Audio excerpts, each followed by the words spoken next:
नमस्कार, आप देख रहे हैं निष्पक्ष न्यूज। आपके साथ मैं हूं रवि ठाकुर। दिल्ली के मुख्यमंत्री अरविंद केजरीवाल 177 दिन बाद आज तिहाड़ जेल से बाहर आ गए हैं।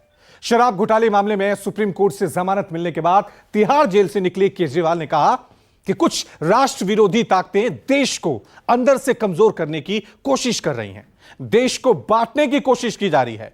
केजरीवाल ने यह भी कहा कि जेल की सलाखें उन्हें कमजोर नहीं कर पाई हैं और उनका हौसला 100 गुना ज्यादा बढ़ गया है। केजरीवाल ने कहा कि उनके शरीर का एक एक कतरा देश के लिए समर्पित है।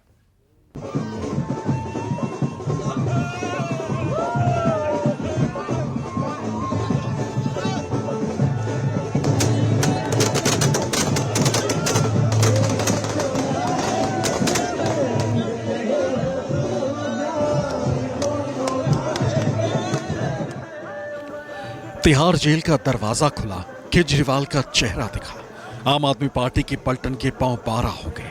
सारा आसमान नारों से गूंज उठा। बारिश के बावजूद तिहाड़ जेल के बाहर समर्थकों का सैलाब कम नहीं हुआ। कुछ के हाथ में छतरी थी, कुछ भीगते हुए अपने नेता की बाट जो रहे थे। जैसे ही इंतजार की घड़ियां पूरी हुई, सब ढोल नगारे की धुन पर थिरकने लगे।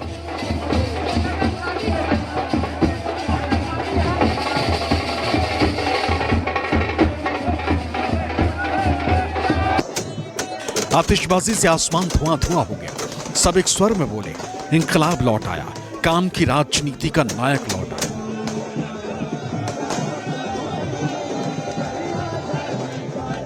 समर्थकों के सैलाब से उत्साहित केजरीवाल ने दावा किया कि उनका उत्साह 100 गुना हो चला है। जेल की सलाखें उन्हें कमजोर नहीं कर पाई। लेकिन भगवान ने मेरे साथ दिया, ऊपर वाले ने मेरा साथ दिया। क्यों? क्योंकि मैं सच्चा था, मैं सही था, इसलिए भगवान ने मेरा साथ दिया। इन लोगों ने मुझे जेल में डाल दिया। इन लोगों को लगा कि केजरीवाल को जेल में डाल देंगे तो केजरीवाल के हौसले टूट जाएंगे। आज मैं आपको कहना चाहता हूं, मैं जेल से बाहर आया हूं, मेरे हौसले 100 गुना ज्यादा बढ़ गए हैं।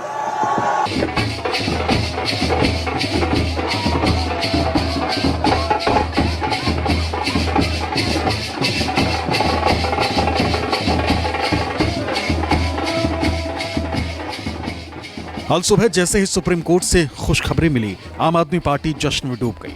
सीएम आवास से आम आदमी पार्टी के दफ्तर तक समर्थकों का सैलाब उमड़ा। ढोल नगाड़े के थाप से दिल्ली की फिजा आतिशबाजी से गूंज उठी। सड़क पर मिठाइयां बंटने लगी। सुनीता केजरीवाल ने दावा किया, बीजेपी के मंसूबों पर पानी फिर गया।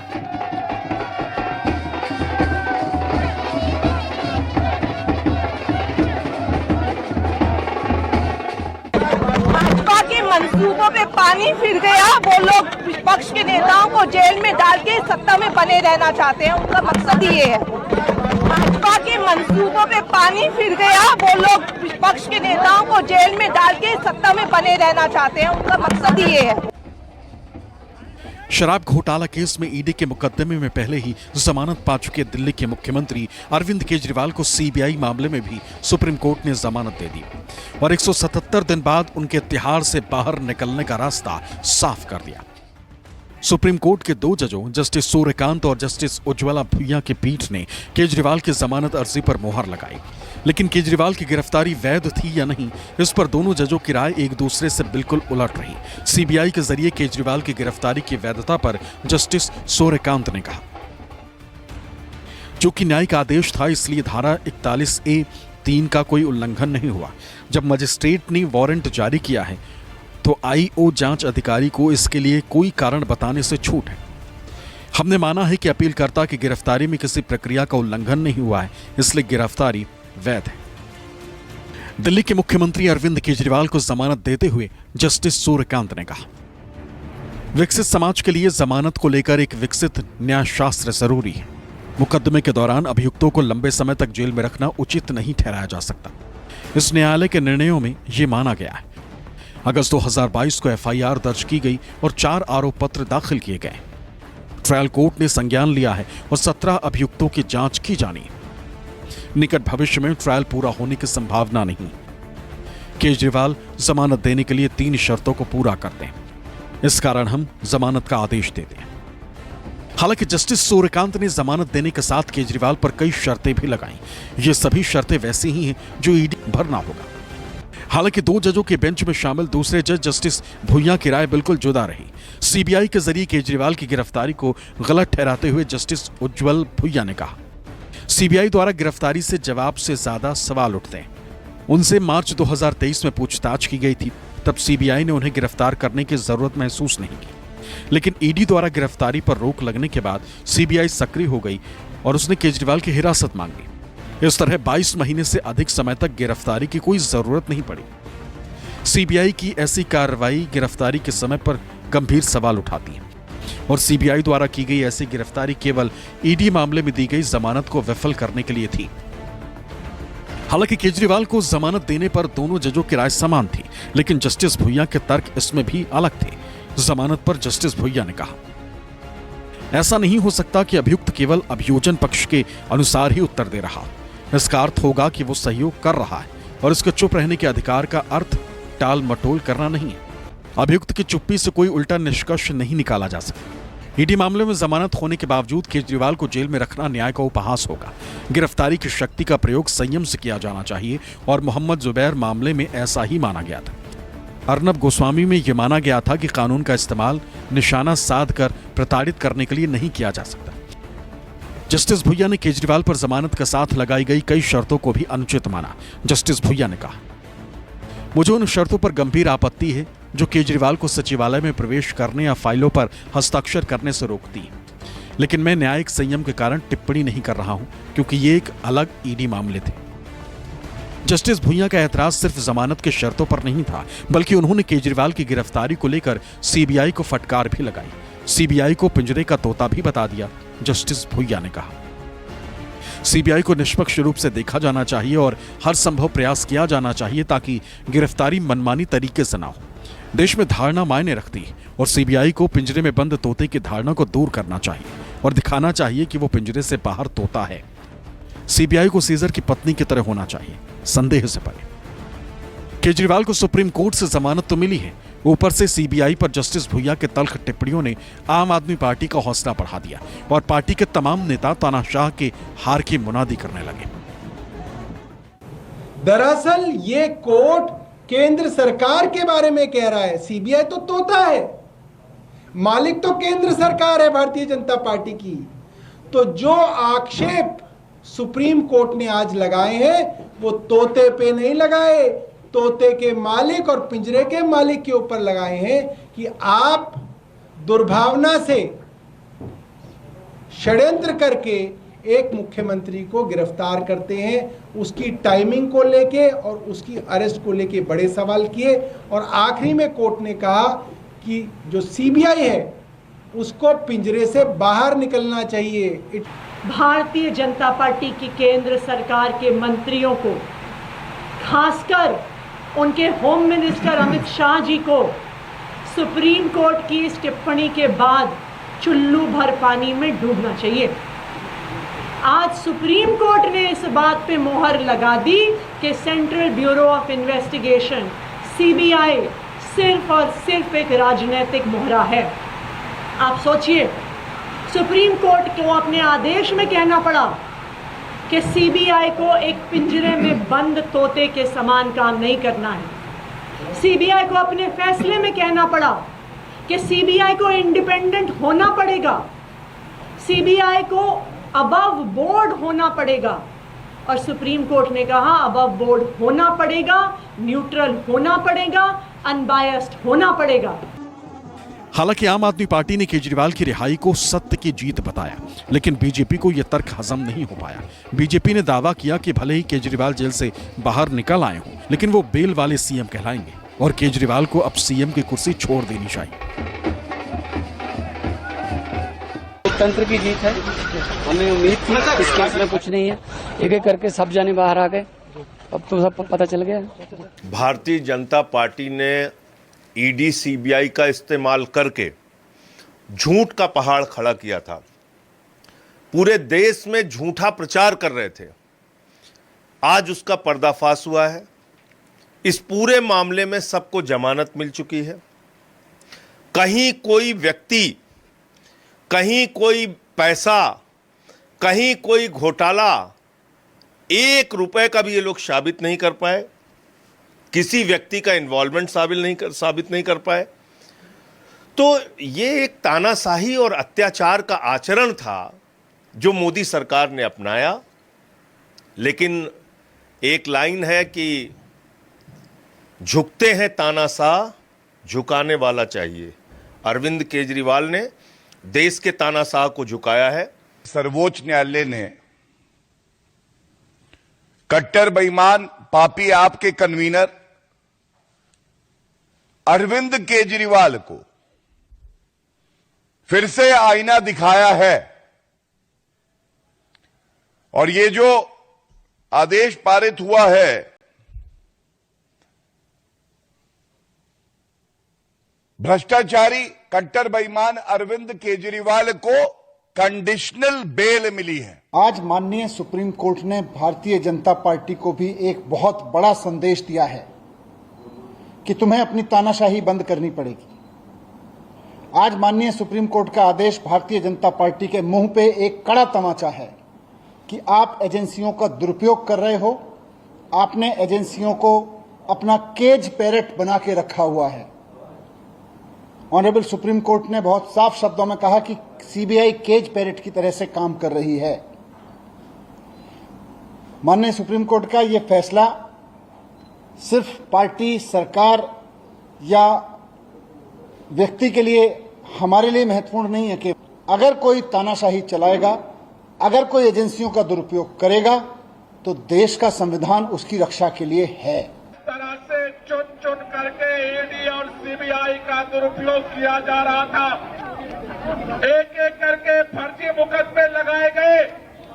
दिल्ली के अंदर हमारे मंत्रियों को जेल में डाला गया, दिल्ली के उप मुख्यमंत्री को जेल में डाला गया, दिल्ली के मुख्यमंत्री को जेल में डाला गया। भारतीय जनता पार्टी सोचती थी मुख्यमंत्री जी के जेल में जाने के बाद आम आदमी पार्टी खत्म हो जाएगी, अरविंद केजरीवाल टूट जाएंगे। आज अरविंद केजरीवाल टूटे नहीं, अरविंद केजरीवाल छूट गए। वो और एक्यूज्ड हैं, उनके बेल ऑर्डर में जो कंडीशंस है वो भी अप्लाई होंगी। तो बात यह आती है कि और कंडीशंस क्या हैं। तो मनीष सिसोदिया का बेल ऑर्डर जो है मेरे पास है, उसमें एक कंडीशन है, the appellant shall surrender his passport with the special court. Arvind Kejriwal का पासपोर्ट न्यायालय में रहेगा और वो विदेश यात्रा पे नहीं जा सकते हैं। पहले हेमंत सोरेन जी, हमारे झारखंड के गठबंधन के मुख्यमंत्री को जमानत, और अब अरविंद केजरीवाल जी को भी जमानत मिल गई है। सुप्रीम कोर्ट ने उनको ये पाया है कि ये केस जमानत के योग्य है। जन्नाटेदार करारा तमाचा है ये मोदी सरकार पर, जो अपने जो राष्ट्रीय एजेंसियां हैं जांच की, उनका दुरुपयोग एक फ्रंटल संगठन के तौर पर करके पूरी तरह इस देश में भय, आतंक का वातावरण कायम कर रही थी। लोकतंत्र में विरोधी नेताओं को इस तरह प्रताड़ित करना लोकतंत्र के लिए उचित नहीं है। और ये हर एक केस में होगा, क्योंकि सारे केस फेक, फिक्टिशियस दिल्ली के बीजेपी दफ्तर में बैठ के बनाए गए थे। मैं बार बार आगाह कर रहा हूं कि इन्हें पता है सत्ता हस्तांतरण की चीज होती है। अभी हेमंत जी के केस में हाई कोर्ट का ऑब्जर्वेशन सुनिए, पढ़िए, और आज इस केस में पढ़िए। तमाचा पड़ा है ना, सिर्फ ईडी, आईटी, सीबीआई को नहीं, उनको भी पड़ा है जो ये स्कीम और प्लॉट करते हैं। तो एक संदेश तो साफ गया है, बाज आइए, क्योंकि कल को जब आप सत्ता में नहीं होंगे, ये एजेंसीज आपके दरवाजे पे भी दस्तक देगी। जो हल्ला गुल्ला भाजपा मचा रही थी बाहर, तो कोर्ट ने जहां तक उनको एक प्रकार से स्वतंत्र कर दिया है, और हम पहले से कह रहे थे भाई बिना किसी प्रकार के प्रमाणों के आप इतने दिन तक जेल में डाल दे रहे हैं। प्रमाण है जब तो फिर कोर्ट के सामने पेश क्यों नहीं कर रहे हो। मनीष सिसोदिया जी वाले मामले में यही हुआ, तो ये सब चीजें, इससे पहले संजय सिंह वाले मामले में, तो ये इसी देश में हो रहा है। झारखंड में ये देखा हमने, यहाँ दिल्ली में ये देखा, और भी मामलों में हम देख रहे हैं इस बात को जो है हम स्वागत करते हैं, और बहुत सुप्रीम कोर्ट का धन्यवाद। अरविंद केजरीवाल सिर्फ एक नाम नहीं है, बल्कि एक ब्रांड है, एक सच्ची ईमानदार राजनीति का। और इस राजनीति और इस ब्रांड की मुझे लगता है बढ़ती लोकप्रियता के कारण ही अरविंद केजरीवाल जी को 6 महीने के लिए जेल की सलाखों के पीछे जाना पड़ा। लेकिन आज जब 6 महीने बाद अरविंद केजरीवाल जी फिर लौट रहे हैं, तो दिल्ली की हर मां ऐसे खुशी मना रही है जैसे उसका अपना बेटा कई महीनों बाद घर लौट रहा हो। कोर्ट ने जो भी निर्णय लिए हैं वो उसका स्वागत करते हैं और पूरा देश स्वागत करती है। हमारे देश के लिए ये बहुत इम्पोर्टेंट है कि जुडिशरी जिस तरीके से ऑर्डर्स दे रही है वो देश की जनता के अंदर एक विश्वास पैदा करे। चाहे राजनीति कितनी भी गंदी हो जाए, इतनी गंदी राजनीति होने के बाद भी देश की जो जुडिशरी है वो अबव द बोर्ड है और सत्य के पक्ष में हमेशा न्याय करती है। तो ये बहुत बड़ी बात है। ये कोई एक पार्टी का एक व्यक्ति विशेष का बात नहीं है जिसको मैं कहूं कि अरविंद केजरीवाल जी छूट गए। इस देश के लिए आज एक बहुत ऐतिहासिक दिन है। अरविंद केजरीवाल जी को सुप्रीम कोर्ट से दोबारा जमानत मिली है। पूरे देशवासियों को शुभकामनाएं, आम आदमी पार्टी के परिवार को शुभकामनाएं। अंत में सत्य की जीत हुई। बहुत भारतीय जनता पार्टी ने परेशान करने की कोशिश की। एक झूठे फर्जी केस के अंदर सुप्रीम कोर्ट की जमानत देने के बाद भी दोबारा अरेस्ट किया। आज सुप्रीम कोर्ट ने भी कहा ये गलत है, पावर का गलत इस्तेमाल किया गया।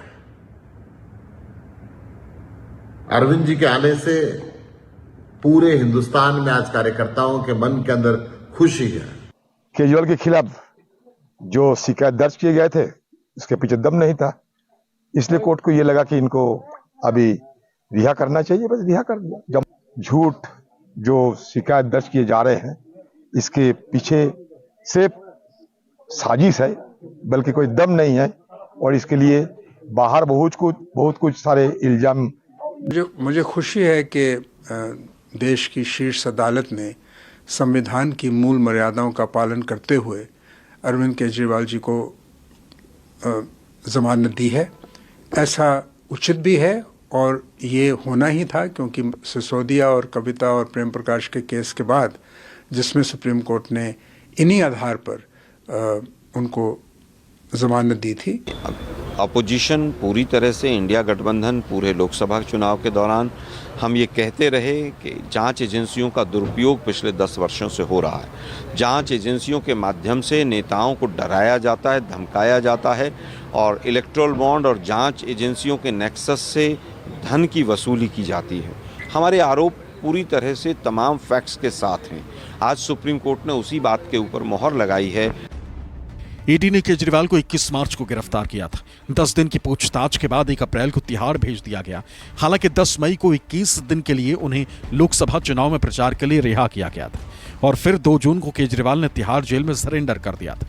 यानी केजरीवाल 177 दिन पहले जेल गए थे। लेकिन अगर लोकसभा चुनाव प्रचार के दौरान मिली जमानत की अवधि घटा दें तो जेल में उन्होंने कुल 156 दिन बिताए। आम आदमी पार्टी लगातार ये कहती रही है कि शराब घोटाला फर्जी मामला है, और बीजेपी ने केजरीवाल की राजनीति को खत्म करने के लिए ही उन्हें फर्जी केस में फंसाया। लेकिन बीजेपी अब भी केजरीवाल को कसूरवार ठहरा रही। शराब घोटाले में केजरीवाल और पूरी आम आदमी पार्टी को गुनहगार ठहरा रही। Bureau report, news 24।